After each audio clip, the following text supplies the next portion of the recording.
Most people assume money is the foundation of civilization, the glue that holds society together, the universal language everyone understands. But what if that belief is backwards? What if money isn't the foundation at all, but the illusion sitting on top of something far more ancient, far more durable, and far more powerful? What if the real story of human survival is not about what we earn or spend, but about what remains after money loses its meaning? Because throughout history, from collapsing empires to hyperinflation spirals, from war-torn economies to sudden currency resets, there has always been one uncomfortable truth.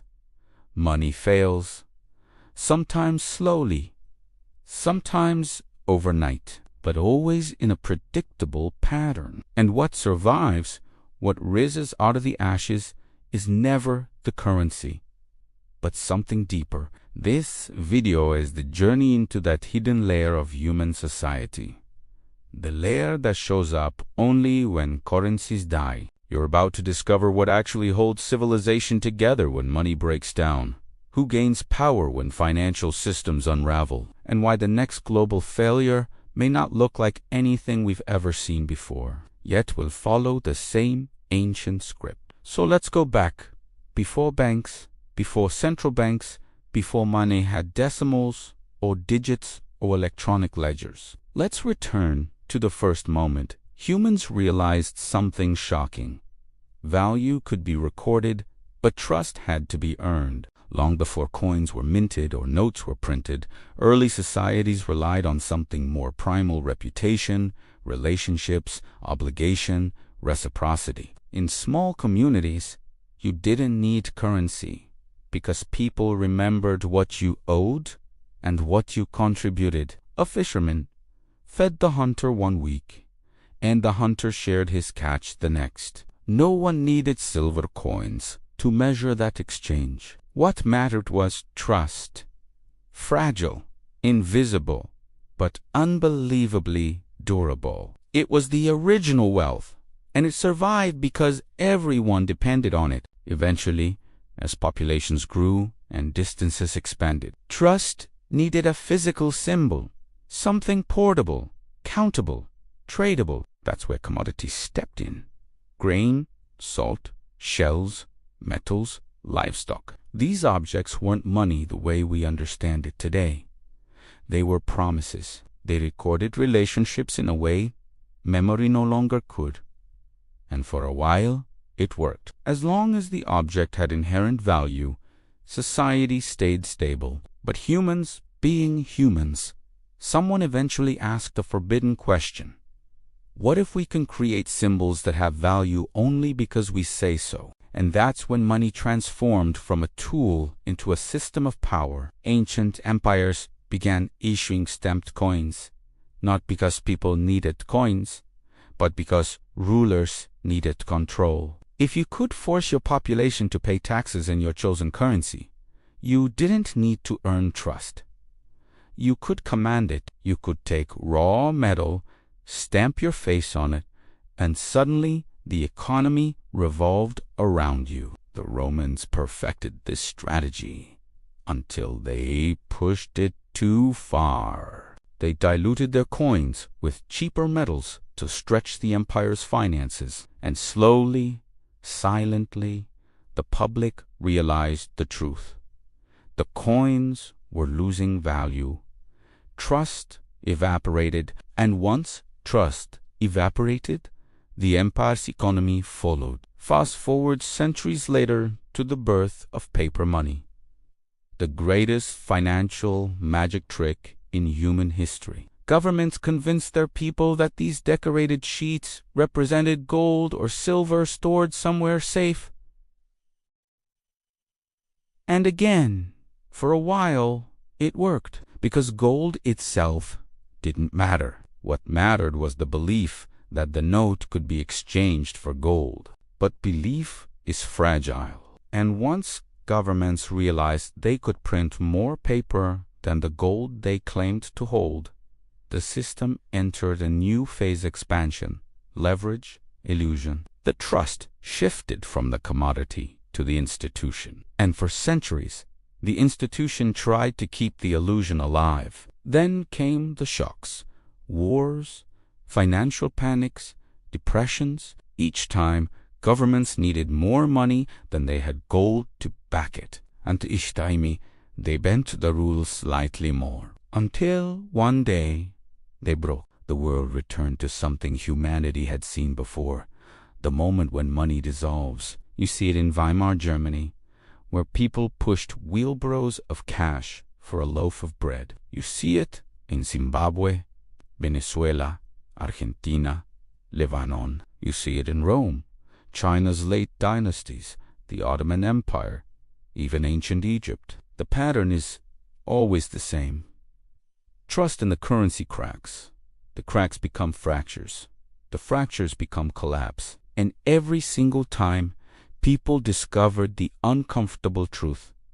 Money is the first thing to die, not the last. When inflation wipes out savings, money dies. When war destroys institutions, money dies. When governments lose legitimacy, money dies. When banking systems freeze, money dies. When trust disappears, money dies. But humans don't die with it. Societies don't vanish. Something always steps in to take money's place. And that something reveals what truly survives. When a nation's currency collapses, everything that once felt solid begins to dissolve. Salaries lose meaning, savings evaporate, bank accounts freeze, and prices spin into chaos. But underneath the panic and confusion, something much older and far more stable quietly reappears. In every historical collapse, long before governments regain control or new currencies take over, one category of value refuses to die: the essentials of life. These core resources become the real currency, the real safety net, and the real power structure that fills the void left behind by broken money. The reason is simple. When trust in financial symbols disappears, people return instinctively to the things they can touch, use, or consume: food, water, energy, shelter, land, and tools. These are not just items.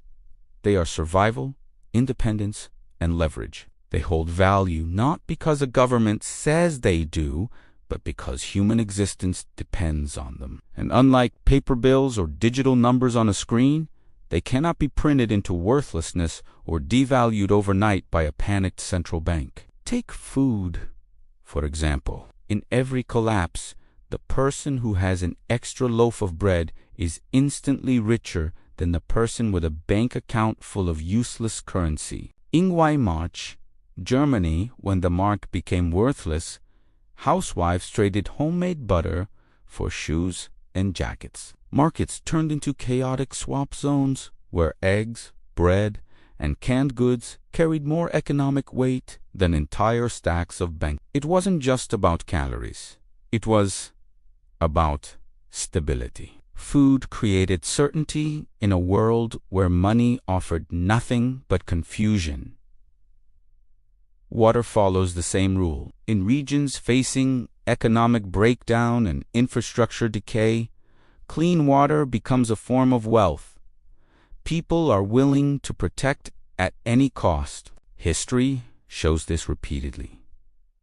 When government services fail, water becomes localized, controlled by communities, private suppliers, or whoever has access to wells, filtration tools, or reliable sources. In those moments, water isn't just valuable, it becomes non-negotiable. Energy carries its own kind of power, whether it's firewood, fuel, electricity, access, or solar capacity.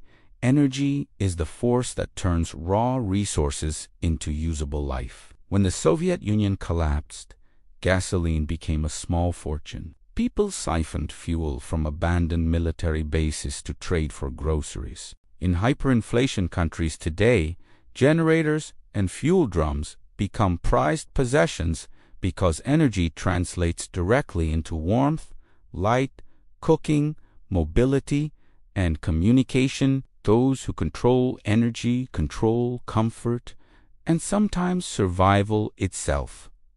Shelter, too, becomes a currency of its own. A roof isn't just a structure, it is protection from scarcity, crime, and uncertainty. During financial implosions, homes often lose their monetary market value but gain immense practical value. Families consolidate into shared spaces. People use spare rooms as bargaining chips in trade networks. A spare bedroom becomes worth more than a retirement account. Ownership of safe shelter becomes an anchor in a world where everything else feels temporary. Land operates at an even higher level. When money collapses, land transforms from an asset on paper into a direct path to sell. A small plot can grow vegetables, raise poultry, or host trade gatherings. It becomes a sanctuary where external economic chaos has less impact.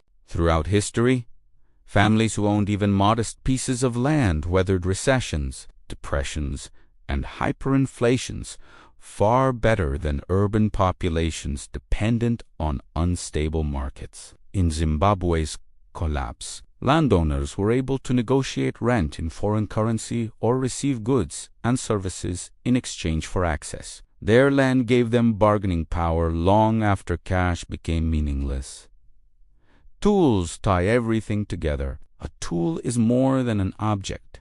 It is potential. With the right tools, a person can grow food, fix equipment, build shelter, or generate income. Tools create options, and options create resilience. During collapses from Argentina to Yugoslavia, tools were among the few possessions people refused to part with, because giving up a tool meant giving up the ability to produce or repair, forcing them deeper into dependency. The carpenter with his toolkit, the mechanic with his wrenches, the farmer with his implements, these individuals didn't just hold tools, they held autonomy. The pattern is unmistakable. When currency dies, essentials take its place. These items form a parallel economy that works even when the official economy does not. They create a language of value that doesn't need permission from a bank or validation from an institution. They operate on practical usefulness rather than symbolic worth. And because they are rooted in physical reality, they cannot collapse in the same way money does. Throughout every major financial breakdown, those who held essentials were able not just to survive, but to negotiate from a position of strength. Farmers in Weimar Germany traded eggs for clothing because food was wealth. Landowners in Zimbabwe negotiated rent in dollars because their property held real, undeniable value. Fishermen in collapsing Soviet states kept entire communities fed, becoming the backbone of survival economies because their skill and access to resources mattered more than any currency ever could. In the end, when money fails, it does not erase value, it simply exposes what value really is. Essentials rise to the top because they were always valuable. The collapse merely strips away the illusion that financial symbols were the center of life. In truth, the center has always been survival, productivity, and the ability to meet human needs. When the financial world shakes, collapses, or resets, these core essentials become the foundation on which a new order is rebuilt. They outlast inflation, deflation, defaults, and currency. They survive political turnover, market crashes, and social breakdown. They remind us that while money is a tool, essential value is a lifeline. And in every era where currencies crumble, those who recognize this shift early, those who understand the quiet power of essentials, are the ones who not only endure the crisis, but shape what rises after it. The second thing that survives is skill, not job titles. Notch, degrees, skills. the practical abilities that solve problems. In every financial breakdown, carpenters, mechanics, electricians, healers, and growers held more power than bankers or brokers. When money fails, society stops rewarding abstractions and starts rewarding usefulness. The third thing that survives is networks. The human connections built long before the crisis. Families, communities, alliances, relationships. When money collapses, people naturally fall back on the oldest economic system in existence: mutual aid. The people who survive are rarely the richest, but often the most connected. The fourth thing that survives is alternative value systems.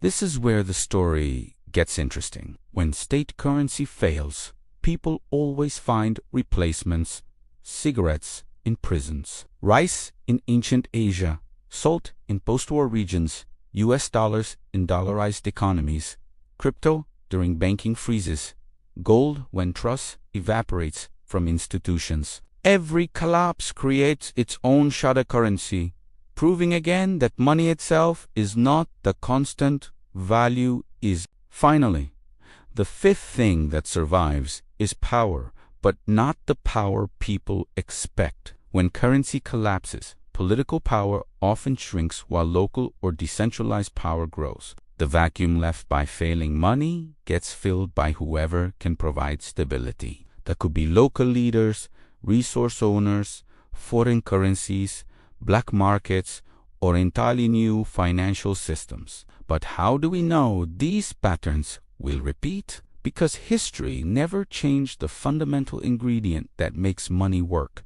trust. And trust is the most fragile substance in the human world. Look at modern data.